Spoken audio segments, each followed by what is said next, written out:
ايه نعم وحشني. نجم الكبير كابتن خالد بيبو. مين معانا؟ كابتن محمد صلاح كمان معانا على الهوا يعني. كابتن محمد صلاح ازيك يا نجم؟ سلم عليا يا نجم تعالى. ازيك يا بيبو؟ الحمد لله. اخبارك انت ايه؟ كله تمام؟ ايه رايك يا تاكا ديس؟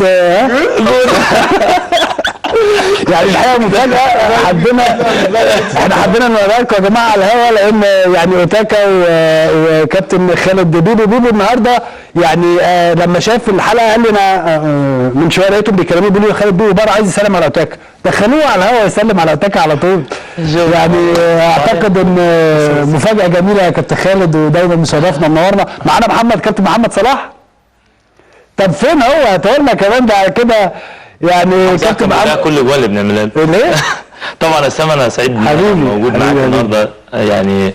معلش يا جماعه الاضاءه والكلام ده، بس احنا يعني مش كده.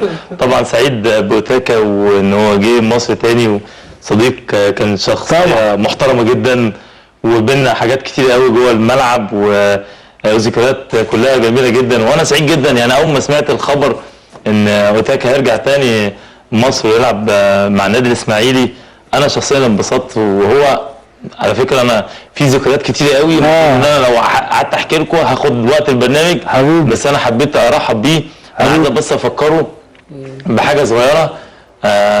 احنا كان لسه النادي الاسماعيلي عامل مختص جديد وكان اوتاكا كنا قاعدين ساعتها ساعه التجديد بتاع انا هقف جنبه بقى عشان الاصوات يعني. اتفضل. لا كان اوتاكا كان التجديد بالنسبه له والناس الاسماعيلي كان بيكلمه، وهو كنا قاعدين في المختص انا وهو. احنا كان في بينا كلام كتير قوي، وكنا دايما بنقعد نتكلم مع بعض عن احلام. هو طول عمره احلامه ان هو يحترف. فكان ساعتها فتره تجديد، فعمال اقول له هتعمل ايه يا اوتاكا؟ يقول لي لا انا لازم اسافر. لازم اسافر. لازم اسافر. وسافر. قال لي بره في فلوس كتير. شرفتنا يا كابتن خالد، ودايما شرفنا ونورنا، ومتشكر جدا على المفاجاه الجميله دي.